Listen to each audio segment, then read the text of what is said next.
Ребята, всем привет! Добро пожаловать на мой канал. Меня зовут Ксения. Не забывайте на него подписаться, чтобы не пропускать интересные видео, которые выходят на канале каждый день.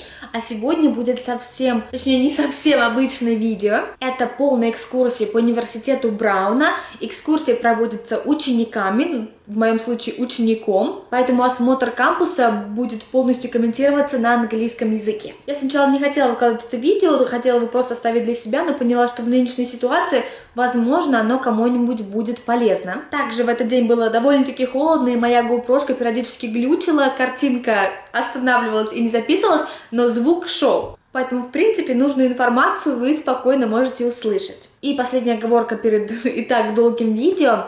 Первая часть GoPro-шки будет с музыкой, потому что я нечаянно включила таймлапс вместо записи 360 градусов. В общем, всем приятного просмотра. Между тобой и мной снова дожди стеной. Время сказать прощай. Листья разлук летят, и возвратить назад счастье не обещай. Крылья любви моей мне не поднять. Теперь ты не зови меня. И в расставании час вновь повторяю я. Будь со мной, уходи и постарайся понять. Тебя на пути хочу навек потерять. Любовь только миг в последней капле дождя. И я этот миг хочу прожить без тебя.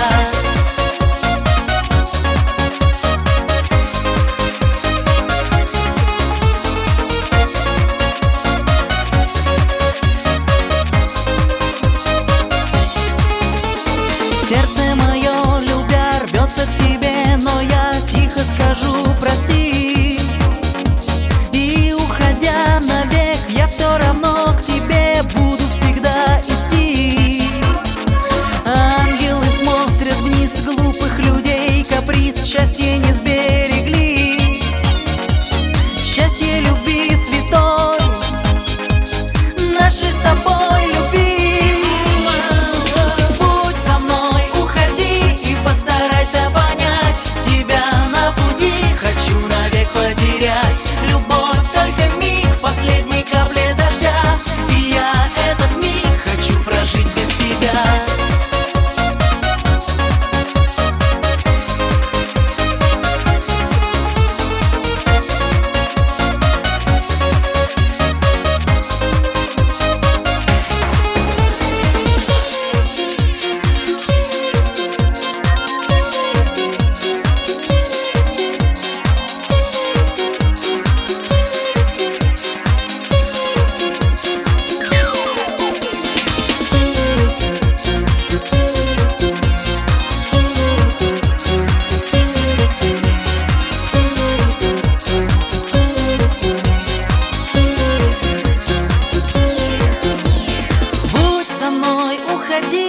Постарайся понять, тебя на пути хочу навек потерять. Любовь только миг в последней капле дождя. И я этот миг хочу прожить.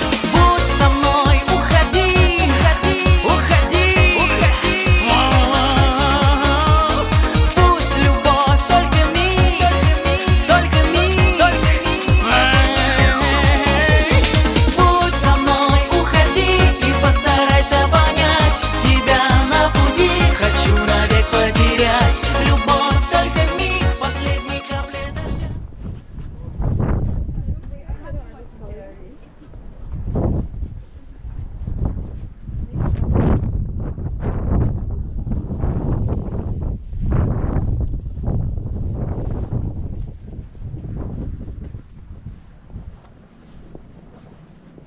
So what year are you in? I'm a junior, so I'm in the club. Okay, so you read class of 25. Yes. So you started this year? Like just starting 2 months ago. Oh, Yeah. so the school lets you come into the course. We're having parents logging in right now, so I only start school on Tuesday. But the in-person Is this on your paper?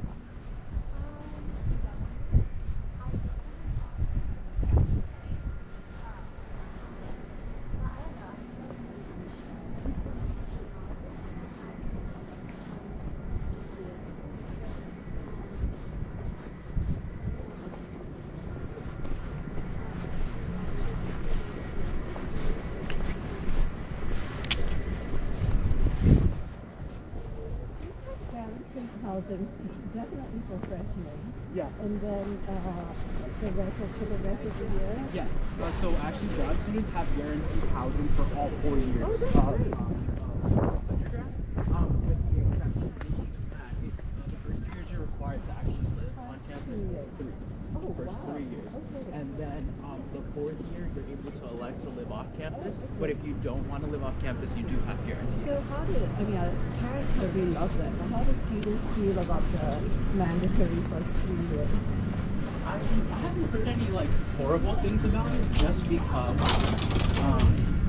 a lot of students kind of like have that sense of community. I've never complained about it. I love living on campus.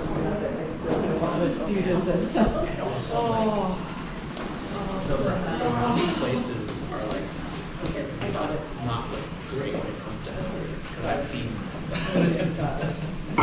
Providence is really old.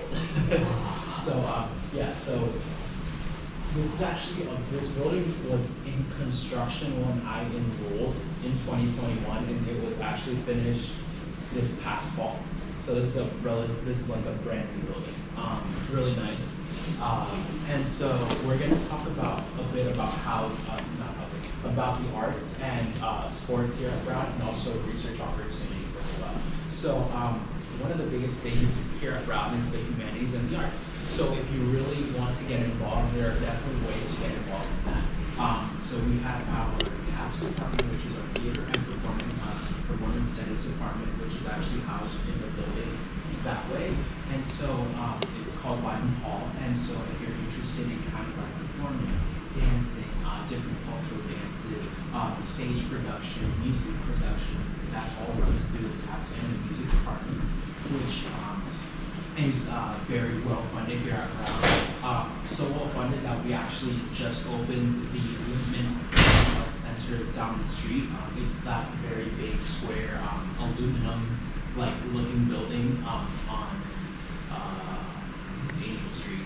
And so that building now houses our Brown University Orchestra and our choir. So if you're interested in the orchestra or just playing instruments through the music department, that's a great way to get involved. If you like to sing, we have the choir, but if you don't want to do it so like officially, we also have a bunch of a cappella groups. Brown actually has the most a cappella groups per capita of any university in the United States. A lot of auditions are going on right now, and we have a cappella groups that just sing happy birthday to students. Just that's their only thing they do. They also Disney themed a cappella groups. We have a bunch of different types, so definitely something is out there for you if you want to do that. In addition to the choir and the orchestra, we also have a jazz band. We have our drum ensembles. We have a bunch of other ensembles and types of music groups that play around campus. Personally, my favorite is the jazz band, just because a lot of my friends are part of the jazz band, and I also have experience with jazz as well. But if you've learned an instrument throughout your life, Brown actually offers the opportunity to continue actually having music classes while you're enrolled at Brown. And that's called the Applied Music Program, and essentially one member of Brown's music faculty or a student that is very advanced in that instrument can actually give you classes, and that counts as one of your courses for this semester, which is one-on-one, and so you're able to actually get that training and that continued education, if you will, when it comes to an instrument. So that's kind of the performing arts and art studies. Any questions on that? Do you mind repeating the name? Lyman Hall. Yeah, Lyman Hall. And then we also have like a dance studio that's connected as well, which a lot of people who are doing taps also get involved in dance stuff as well. All right, so that's kind of like the arts. Now to sports. So Brown University has 3 tiers of sports. So we have our varsity, we have our club, and I always get these confused. Our varsity, our club, and our intramural. So when it comes to varsity, it's essentially what you are all pretty familiar, or I assume are pretty familiar with. So you get recruited by the university or by the team to actually come play for Brown University. It's a very big time commitment. I know some of my friends that play varsity sports, specifically the swim and dive team, and they have practices, they have competitions.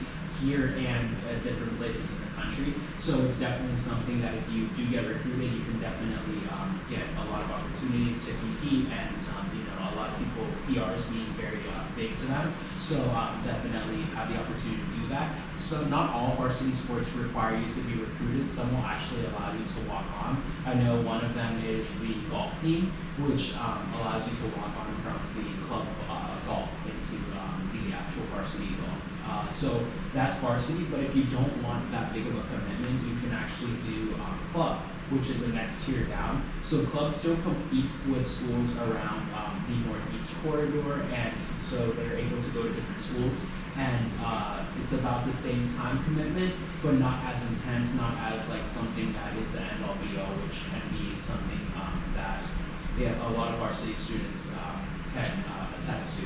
So that's the club, and we also have ranging from tennis, soccer.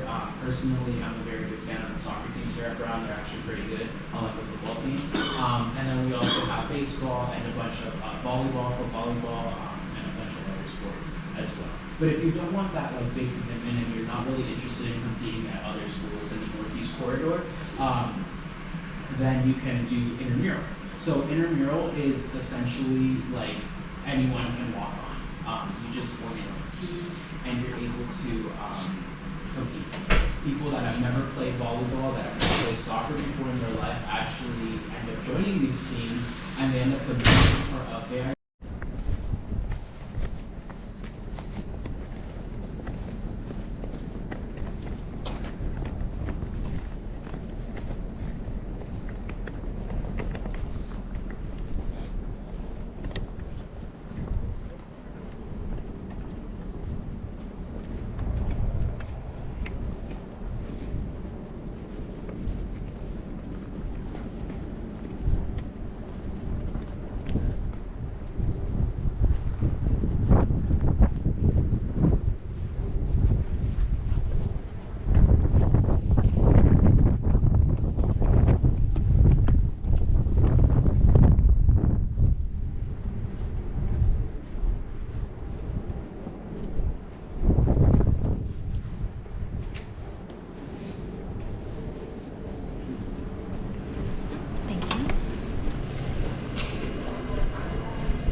This is the Sciences Library.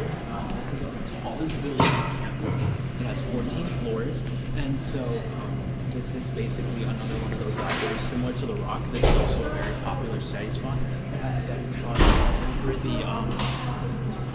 all over the floors. We have a few study spots in the basement, but my personal favorite is the one on the 13th floor, just because I love heights. I know that's kind of controversial, but I love heights. And so the floors are basically 14 color-coded according to the pH system, because the higher you go, the more basic it gets. And so essentially what you see here at the Sciences Library is the study spots, but in addition we have a few centers that actually provide reading and community to students. So on the 5th floor we have the undocumented, first generation, and low-income center. So it holds a lot of events for people of those backgrounds, and it helps build community between people they might not know, or maybe their first time ever coming to an institution like Brown or just a university in general, and they're able to get resources and mentorship through that program and that center.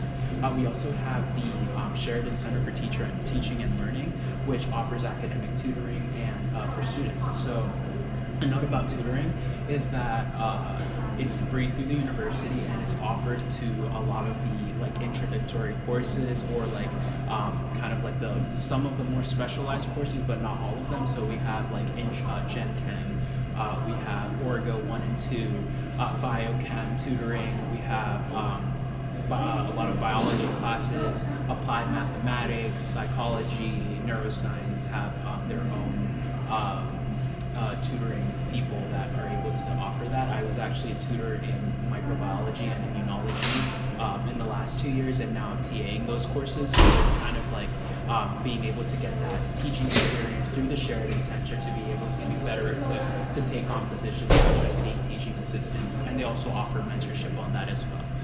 So that's the Sheridan Center, and we also have the Writing Center. So if you're interested in getting feedback for a paper that is due, or you want to become a writing fellow, then you can also do that through the Writing Center, and that's also located on the 5th floor. In addition to that, we also have the Language Resource Center, which if you're interested in learning a new language, I know they offer groups and tutoring for languages as well. So I know of, we have Spanish, Chinese, Japanese, Korean, and a bunch of other languages as well. So that's kind of like what is in here in the Sciences Library. Any questions on that? Where's the International Student Center? The International Student Center.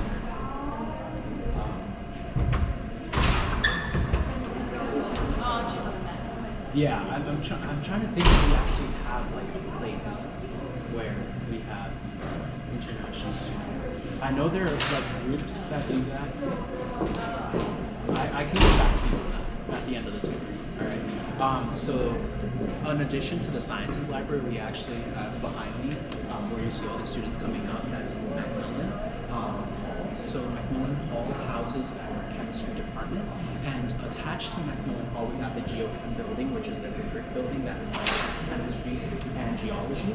So that building has a lot of my core memories of despair and a lot of sadness. I took Gen Chem, Orgo 1 and Orgo 2 in that building, so not the best of memories, but we made it through.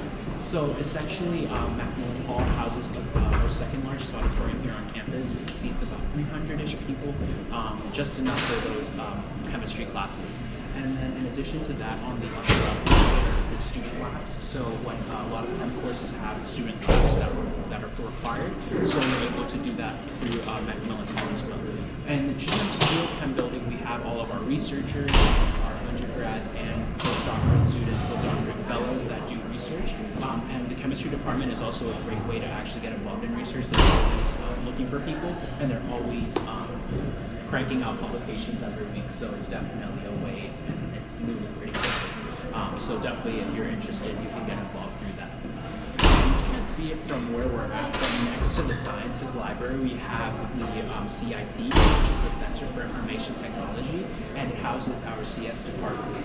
Computer science is actually the most declared concentration here at Brown University, with, I believe, it's in the 20%, almost 20% of students have either concentrated that or have that in addition to another concentration. So we have the computer labs in there. We have a lot of vintage computers in there. So those like big boxy computers that you used to use back in the day are in there as well. And they also have complimentary showers. So we like to say that our CS students are the cleanest of the Ivy League because they have the opportunity to actually shower if they need to. In addition to that, we have the Barris and Hawley / Engineering Engineering Center, which is that way. You can't really see it from this angle either, but it was just recently opened in 2019, and it houses all of our engineering departments here at Brown. So what I understand, we have engineering, including chemical engineering, mechanical engineering, in addition to others. So that's the ERC, and we also have Barris and Hawley, which houses our Department of Physics. Anyone here interested in physics? Great. There was always one person that would be like, me. So yeah, that houses our physics department. So that's kind of like, this is like sciences quad. So all of our sciences are really concentrated in this area of the campus. In addition, we have Thayer Street, which runs down this way. It's actually a one-way street running in that direction this direction. And so Thayer Street basically has all of our eateries that are really close here on campus. We have cuisine ranging from like Hispanic cuisine, Chinese, Japanese. We have comfort food, a bunch of options, Italian pizza, and Greek food on Thayer Street, which you can elect to eat. My personal favorite is the Mexican food because that's just like close to what I'm used to eating.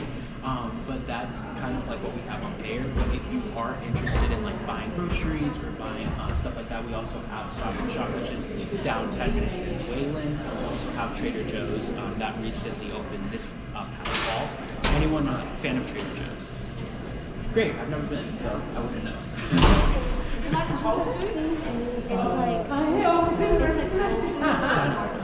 Yeah, we'll be able to see. I will talk about that at the next stop. So yeah, Can you eat in those places with your student card? very good question. The answer is no. No, it's not part of the meal plan. So that's separate from choose your own money. We also have 5 yoga shops on there. I don't know why. I think Kung Fu 2 is just fine, but that's as well. So yeah, a lot of competition. How many places can you eat when you're dining? Very good question. We're actually going to get to dining and housing at the next stop. So I know that is definitely, I was just going to mention that since I got a question on that just now. Cool. Any other questions? All right. So I can't guarantee we'll be able to go inside a building at the next stop just because everyone is rushing to the dining hall right now.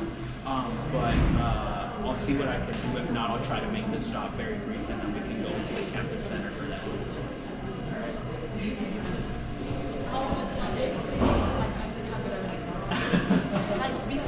Like cold in your bones. Yes. We left 35 degrees. Did you come from Sydney?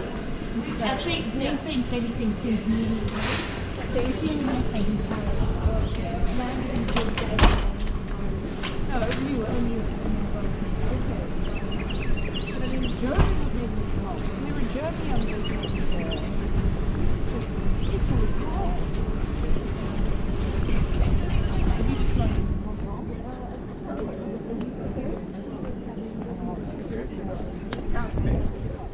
What the good? Do you live in Hong Kong? You know Michelle Yu?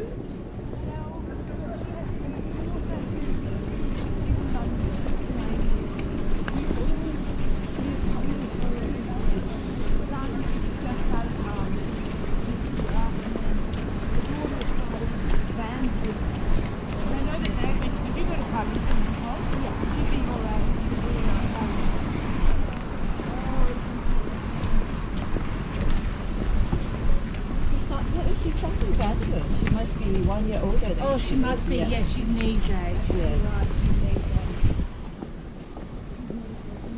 And Kiara. Kiara.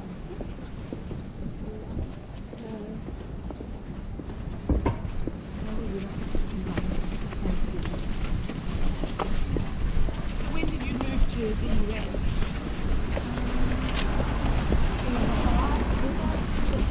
High school. Yeah. And are you enjoying it?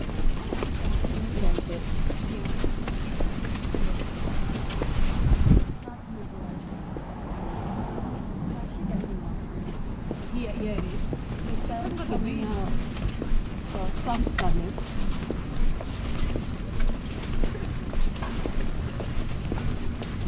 Do you spend a lot of time in New York? Yes, actually, well, because I work in American company, so I kind of travel quite a bit. So when I come and see my kids, I kind of am able to work in the week on the road. That's good. Both sides of the U.S.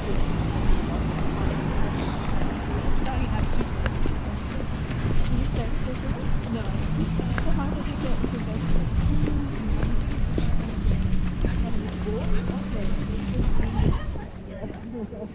Like, yeah, concepts are difficult, but like when you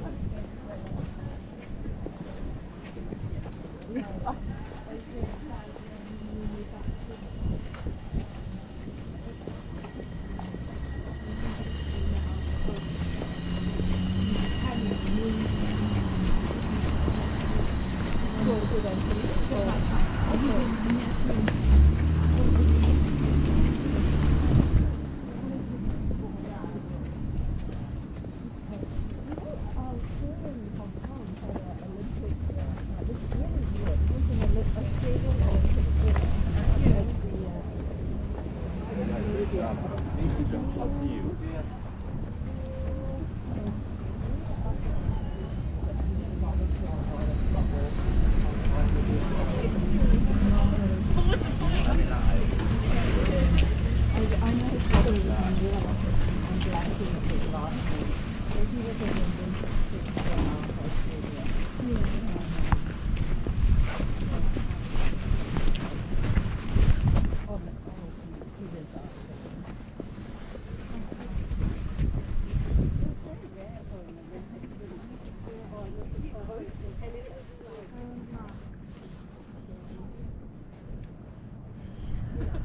The sun is coming out.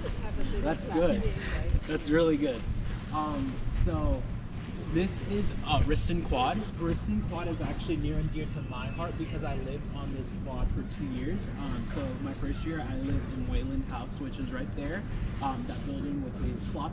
And then we have Sears, which is right here. I actually lived on the 4th floor in the suites on the 4th floor. So definitely somewhere where I've spent a lot of my undergrad. So we'll talk about dining and housing at the stop. So first things first, dining. So dining is, for me, I really like it. I'm on the complete transparency. I'm still on the full meal plan. It's very convenient and I enjoy it. So behind on this side, we have the Sharp Refectory, this building right here. This is our largest dining hall here on campus. The dining hall on the first level has a kind of like all-you-can-eat kind of thing going on. So you swipe for to get in, and you can eat whatever you want. So we have essentially a rotating selection every day, and a note about that rotating selection. Sometimes it'll be good, sometimes it won't be too good. My personal favorite is today, which is Taco Tuesday, because it's just like, it's really hard to mess up making meat for tacos. But some days there'll be like the pierogies with caramelized onions that are very like hard and not and like crunchy, and those are not the best days. So definitely can vary time to time what will be on. But in addition to that, we have a bunch of stations that actually don't revolve or don't have a selection. So it's just like your pizza station, your pasta bar, your salad station, your sandwich panini press station, your ice cream machine as well. We have one, and our yogurt station, fruit station, all that stays the same, so that you have a bunch of selections to choose your meal from that. On the bottom level of the Ratty, which is the name we have for this lovely dining hall, is the Ivy Room. So the Ivy Room traditionally was meant to have a lot of vegetarian selections, but because of COVID, that kind of came and changed things up a little bit. So in the Ivy Room, we actually have a selection of sandwiches. We have a smoothie bar, so you can actually make your own smoothie, and we have sushi and a bunch of other things down there. So for that, it's basically a swipe per meal. So you swipe, you get a sandwich, you swipe, you get a smoothie, you swipe, you get whatever they have. And that's kind of like what we have going on there. And it's open till 10, which is pretty convenient. I never understood why they're not open on Saturdays and Fridays, but I don't know. So that's kind of this lovely building right here. In addition to the Ratty, we also have dining halls on North Campus that way. We have Andrews Commons and the V-Dub, which are dining halls. So the Andrews Commons dining hall is kind of like the same thing as the Ivy Room. You swipe for meal, and then in the V-Dub is another one of those buffet styles. You swipe it, you can do whatever you want. So those are the dining halls on North Campus, but in addition to that, we also have a late night dining hall, which is down south that way, and it's called Joe's, and essentially from 6 to 2 in the morning every day, 6 p.m. to 2 in the morning, you have a selection of American comfort foods, so burgers, you know, things that mom told us not to eat as we were young too much of, and a lot of snacks, American snacks. We also have quesadilla bar and a few other things as well. So that's kind of dining in terms of locations. In terms of the plan itself, every undergraduate as a first year has to enroll in the meal plan. So the meal plan comes in 2 different fashions. The first one is the Flex 460. The second one is the 20 meals per week. The Flex 460 is essentially 460 meals for the entire school year, academic year, and then $460 split into $230 and $230 for every semester. That meal plan essentially grants you access to any dining hall on campus, and you can use as many swipes as you want in a day as long as it doesn't exceed more than 2 per hour. So that's essentially the swiping. In terms of points, you're able to use those, which are equivalent to dollars, at places like the Blue Room at the campus center, and other places on campus like Gourmet to Go, or if you want to buy like sushi or any other food at Joe's at night, or like snacks, you can do that as well through there. All the vending machines also do take those flex points. So that's essentially that meal plan. The other meal plan is the 20 per week meal plan. So you have 20 meals allotted to you, and they renew the same day every week. Essentially, that's more tailored to people that typically tend to eat 3 meals per day. You're able to swipe, and you can't swipe more than 4 times in a day. So that has that, but also comes with a selection of its own flex points or dollars, if you will, as well. So those are the 2 meal plans, and once you're done with your first year, you're able to either stick with those meal plans, or you're able to begin waning off the meal plan. So you can do half of the meal plan, which would be the Flex 230. They used to have like a middle ground between the two, but they discontinued that, I think, last year. And then after that, if you want to completely go off the meal plan, that's also up to you. All of the dining halls do have dormitories have kitchens in them. So if you are interested in cooking, that is definitely a possibility as well. Can you pay for the dining halls? Yes, you can pay to get it. Yes, with like a credit card. So that's dining. Any questions on dining? Cool. All right. So real quickly, the next thing is housing. So the moment you've all been waiting for. I like to think that at least. So when you enroll into Brown, first things first, you have to live 3 years on campus. With your 4th year, you get to choose whether you want to live off campus or on campus. The nice thing about Brown is that you're guaranteed housing for the 4 years you're here. So if you do decide to live all 4 years here, you can definitely do that with no issue through the Office of Residential Life. So essentially, once you enroll into Brown, you get your acceptance, you're then sent a survey by the Office of Residential Life. This survey contains questions such as, do you sleep with the light off at night? Can you sleep with noise at night? Do you intend to live a substance-free life? Do you sleep, are you a neat, tidy, not very neat person? And so essentially the rationale behind this is that you put down the habits that you're currently exhibiting and not the ones you wish to exhibit. So that's pretty much a point of contention we have there. But essentially, once that happens, Residential Life compiles all those surveys answers, and they throw them in the trash.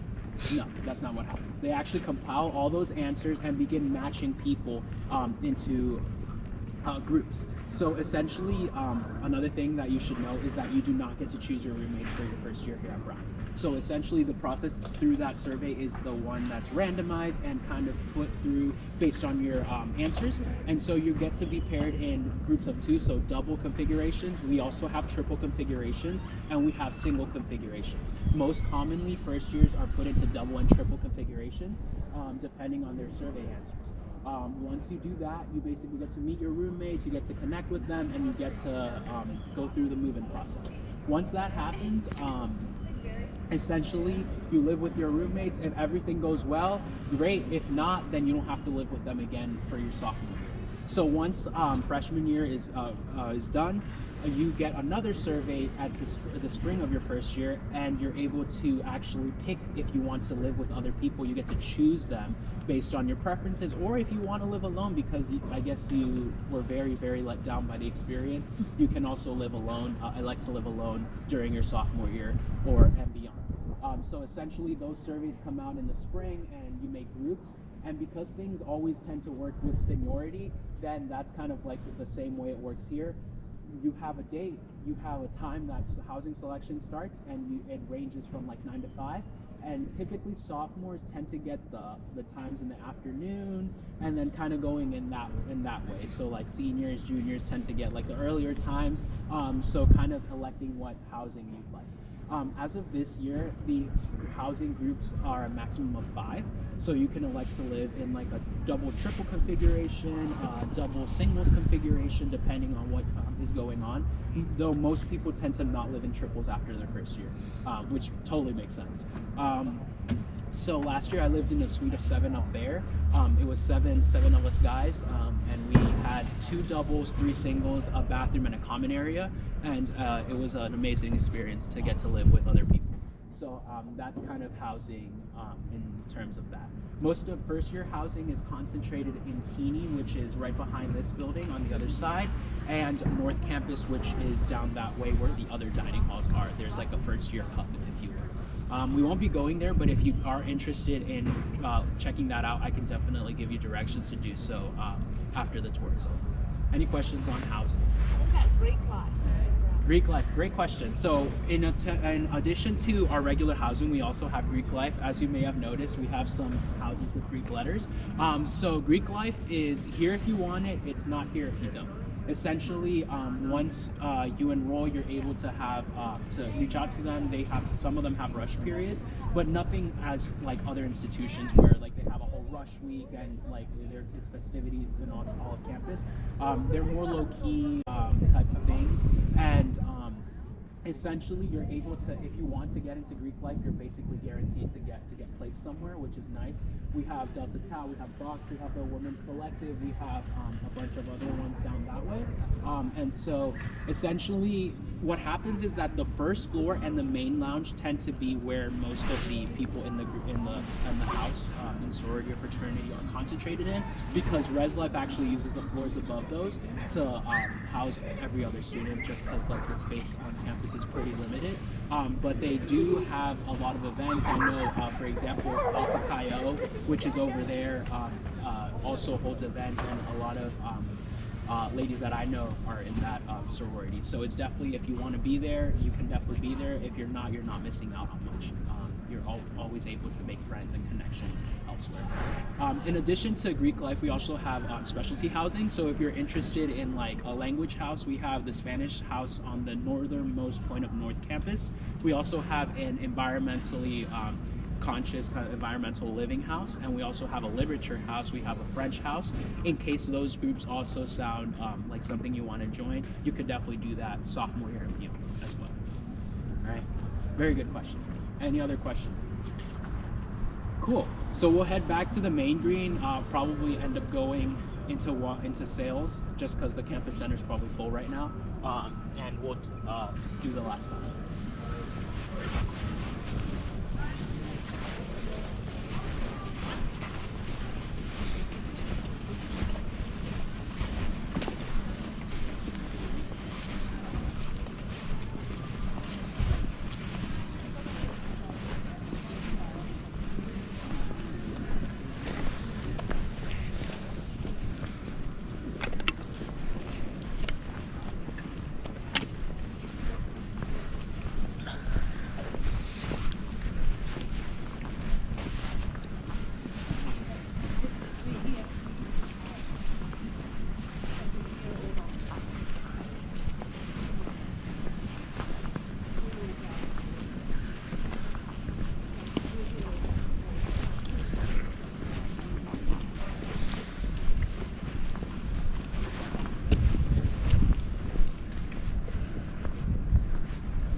It's like with the sun.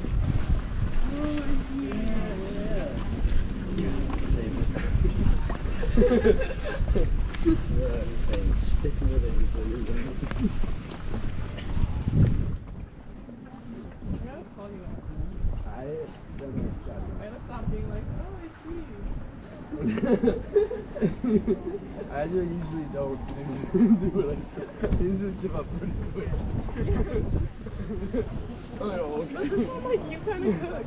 There is a Yeah! See, that one I knew I was right. I was gonna lay down and take that. Keep that out. I'm always here. Every day. Last semester is always in the beach. And this semester I'm always here. At Ofiциальный.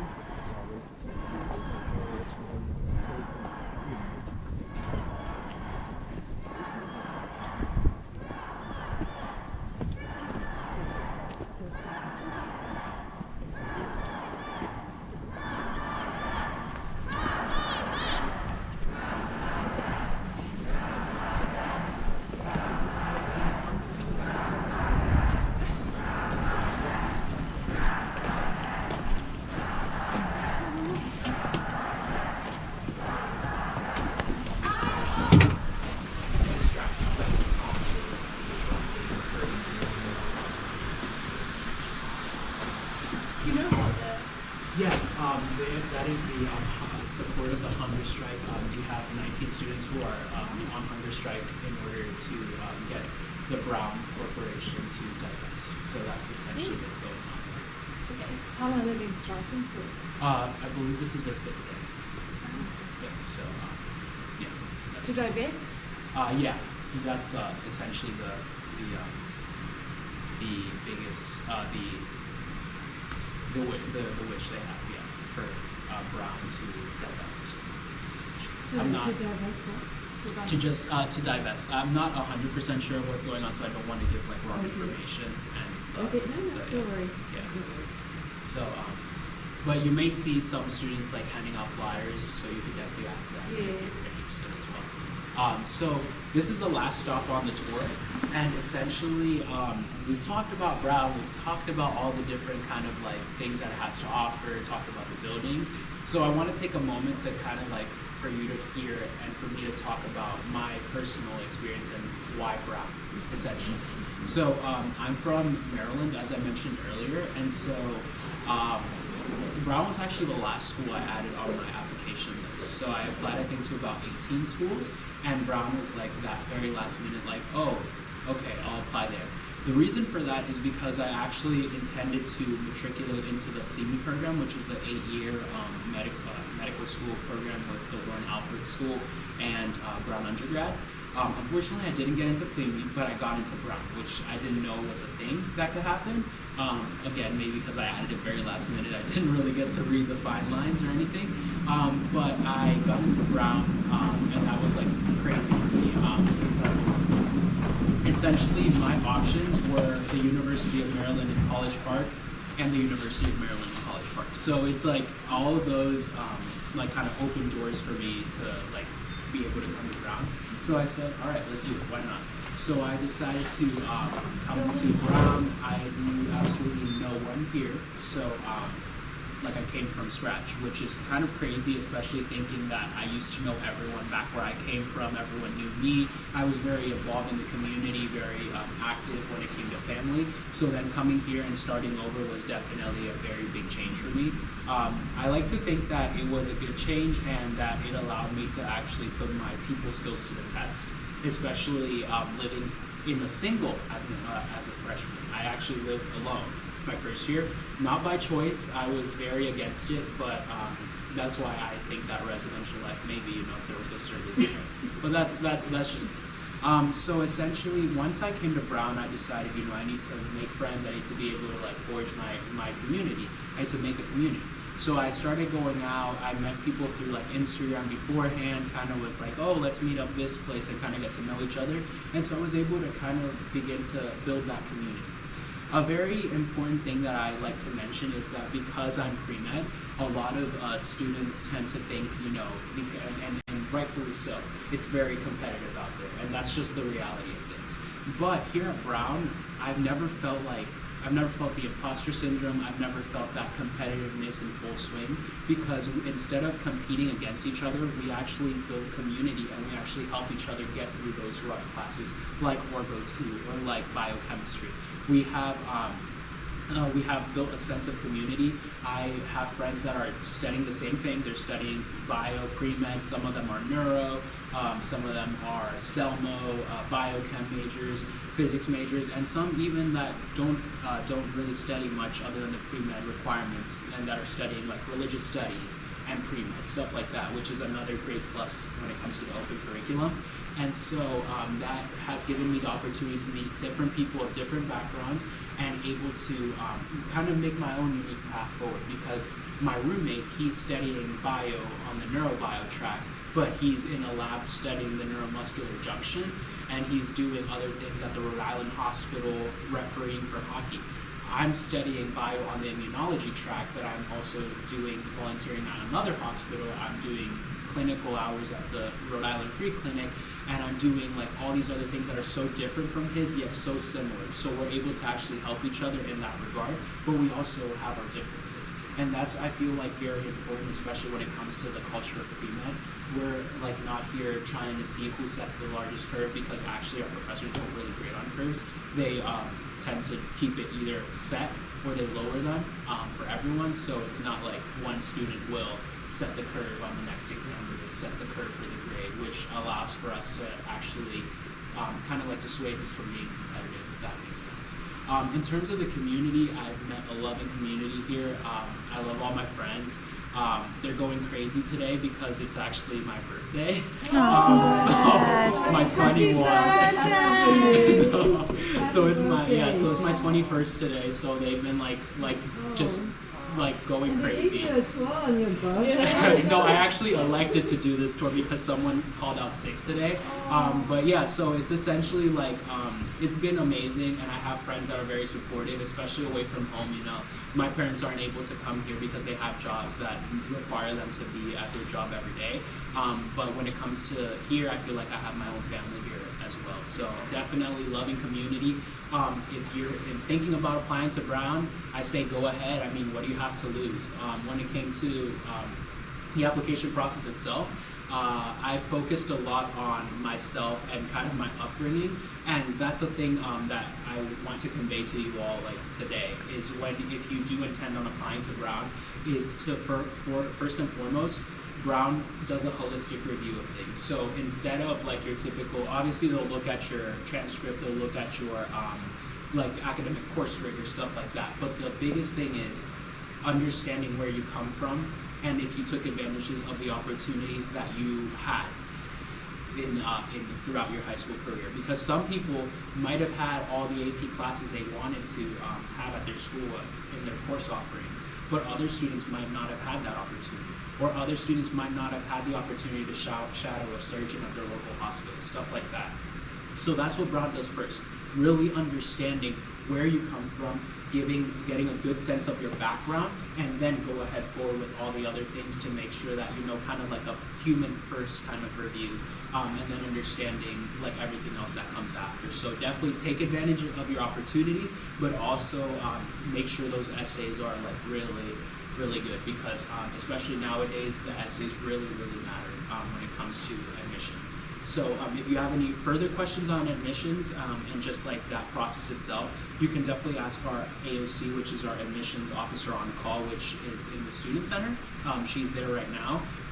And in terms of any other questions, if you have questions in regards to something that I couldn't answer or talk about today, you can email askastudent@brown.edu, and all of our tour guides are monitoring that email. And if a tour guide doesn't have the answer, we actually reach out to friends of ours that we know might have an answer, and we can connect you with them as well when it comes to different topics. I know I had a question about the equestrian club a few days ago, or like the team, so I had to reach out through that. But definitely we'll try to find answers to your questions. I hope this tour was informative.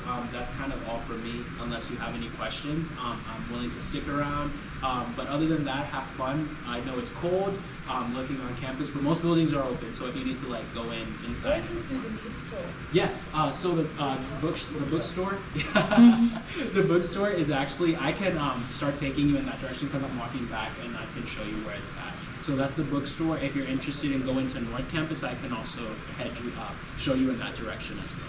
So it was nice to have you all, and I hope you enjoy this lovely cold day here in Providence. All right. Thank you so much. Happy birthday. Yes. Thank you so much. Of course. Happy birthday. Thank you. Thank you. Is there a toilet around the Yes. corner? Yes. Go ahead. And then we'll just make our way out there. Yep. Sounds good. Thank you. Of course. You can like just head like follow me. Bye. Mom, I go to the box. I'm gonna go back. I'll find the bookstore. Okay. Cool. It'll be this way. Yeah. If you pass. Thank you.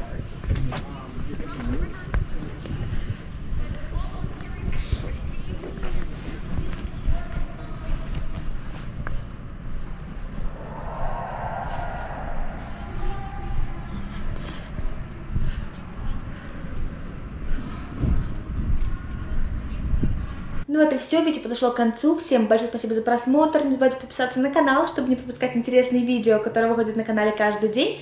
Также по ссылочке в описании будет мой инстаграм и все ссылки на предыдущие дни и части поездки. И мы увидимся с вами уже завтра. Всем большое спасибо за просмотр и всем пока-пока.